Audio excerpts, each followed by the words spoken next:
అంటూ వచ్చాడు ఒక ఆయన. మళ్ళీ ఇంకొక ఆయన ఒక 15-20 నిమిషాలు కూర్చున్నావు, 10 అడుగులు ముందుకు వచ్చిందాను అంటూ వచ్చాడు. నేను సరే కాదని నేను కూడా వెళ్ళా, చూసా, ఓహో ఇక్కడ దాకా వచ్చిందని. మెల్లమెల్లగా పెరుగుతూ ఉందా. అర్ధరాత్రికి వచ్చిన తర్వాత పెరగడం కాదు, పొంగుతుంది.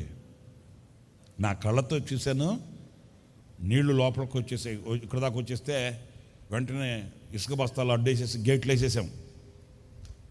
ఇది ఆ ప్రవాహాన్ని ఆపుదామని.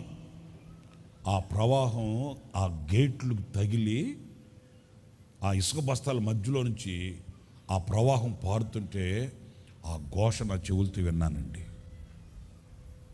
నిజం, అలాగే స్టన్ అయిపోయా నేను. ఆ ఉద్రిక్తత, ఆ ప్రవాహానికి ఉన్న శక్తి,